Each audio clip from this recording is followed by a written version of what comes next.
Right now it is time for Real News. It's time where we get together with Brian Ross and we take a look at some stories that are out there. Good morning, Brian. Good morning to you, Marshall. And here we are. It is November 12th.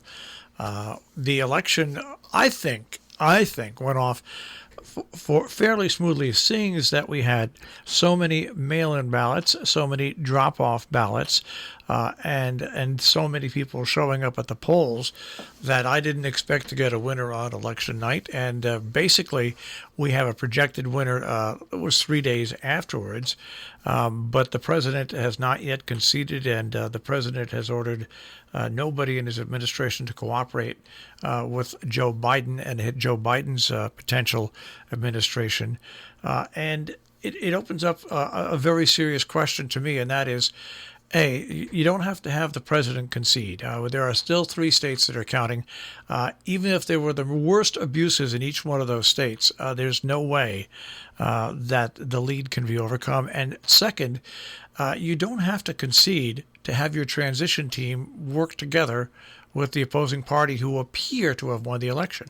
Well, you don't, but since his official at the General Services Administration, the GSA, who kind of makes this call, it seems like he has to do something to acknowledge that the election's over.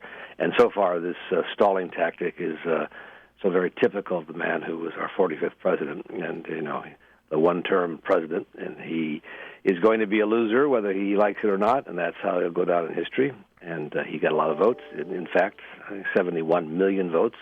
But this final sort of childish tantrum about not leaving and blocking the Biden team and the next government of the United States from taking over and getting things going. There's a lot to do. I mean, we those who celebrated the Biden victory should acknowledge that as they're sitting around in Delaware now figuring out what to do, there is a lot to do, starting with the coronavirus, which is it's a geometric progression. That's what's going on, and that means it's doubling every 7 to 14 days, which is a lot. You look at this election and you say to yourself, okay, Donald Trump increased his vote total by about 3.5 million from 4 years ago. But right now, standing at this point, Joe Biden is closing in on 78 million votes. Now, what most people don't realize when they look at this election in perspective, to unseat a sitting president, this is simply an astounding number for Joe Biden. And with North Carolina called and Arizona and eventually Georgia called, the Electoral College count, once again, you have to go back to Franklin Roosevelt to find a defeat that is much more all-encompassing for an incumbent president. Yeah, well, it was a clearly from the numbers, the total vote count, a clear victory. In the Electoral College, it's also as strong as Trump had 4 years ago. Yeah, and so this tantrum is just it's really going. Any legacy he had, any claim he had for actually helping the country, which was slim to begin with, is really diminished now. Well, especially seeing as fact, like I said, if you want to wait till all the recounts are over and concede then, that's fine. But let the normal process go on because, well, you're someone that's been following not only national figures but international figures for a long time. And our major opponents out there, and this is exactly the blueprint that Vladimir Putin, of all people, wanted to follow, which is Americans doubting their own government. Right, and but I think that what has been impressive to me is the calm and reassuring manner of President-elect Biden in his first news conferences, and sort of saying, "Well, we'll get past this. Don't worry, they'll come around. We'll get there." He does know what to do. I mean, there are certain aspects that can't be done without full cooperation of the Trump administration, but there's a lot they can do, and clearly they're doing it now. They're starting to take the steps that I think are very reassuring. And just his approach on the podium there to reporters' questions and sort of, in a cool and calm way, kind of laughing off sort of, what Trump, what Secretary of State Pompeo have been saying, to figure out, the votes are there. We'll get there. It's going to be fine. Just hang in, everybody. I think that is really suggesting a lot that this next 4 years will be a lot different than the last four. And that's, of all the headlines that came out, what the Secretary of State said yesterday was that we're preparing for a smooth transition to another Trump term. It is really the most idiotic and most upsetting of all the comments. And, we all know what's going on. We can read the tea leaves. They are all so afraid of Donald Trump. All these Republicans who hope to have a future in the Republican Party recognize that when he receives so many votes, he's going to be a powerful figure, and to have him come against you would end your career in the Republican Party. So they're all essentially singing the Trump line right now as long as they can to make sure he doesn't turn on them as he did on the Secretary of Defense, Mark Esper. Just fire him outright. Terminate him was the word he used on Monday. He has been terminated. What kind of a president uses that kind of language?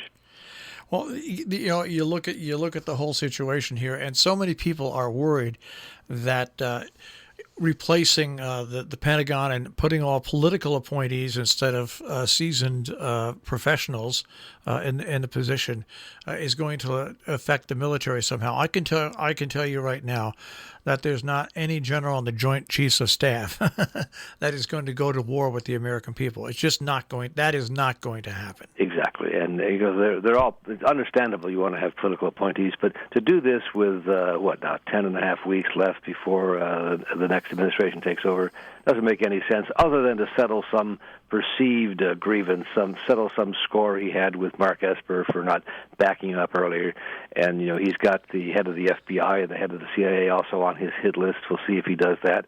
And then I think, Marshall, one thing we're going to watch is what's next for him is a world of hurt.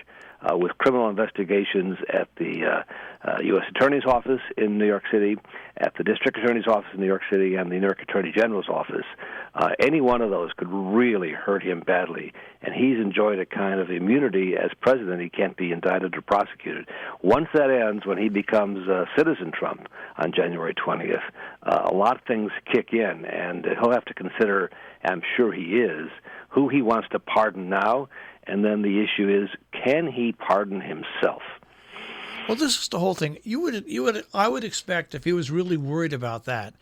Right now, I would be sitting down with negotiators from the different departments of justice that have things against me, and with my vice president, and I'd be working out a deal. Is what I would be doing, because I'll be honest with you, deals would be made just to save the country from going through what it might possibly go through. That's what you would do, but this is a man who doesn't concede defeat, as we're seeing, doesn't make deals, will fight hard, and is considering how he can monetize this situation for himself. He is in perilous financial shape if the New York Times tax reporting is accurate. He's got all these debts coming due. Deutsche Bank, his biggest lender, is trying to figure out how to get out from under the loans to him. But again, these criminal investigations would affect not only him, but his family. And if the Attorney General's office in New York, if that becomes a major case, as some think it might, it could conceivably lead to seizure of some of his assets, the Trump Tower, Mar-a-Lago. So there's a lot ahead for him that is not bright, and I think he knows that now that he is about to lose the protection of being president. Now, on the other hand, when we talk about transition, not only there's a lot going on in this country, but you also have a lot going on throughout the world, and you take a look at what's going on not only with COVID-19 here, but within Europe. You take a look at the economies, not only here, but with Europe. You take a look at our relationship with China. You take a look at our relationship in the Mideast.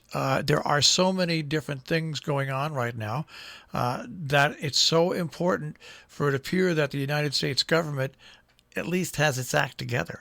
You would think so, but that seems to be lost on this president at the moment. the smooth transition has always been a hallmark of American democracy, where other countries have stumbled and haven't been able to pull it off. We've had that record, even with bitter enemies. Mr. Eisenhower and Mr. Truman didn't speak to each other. There are all kinds of bad relationships back and forth.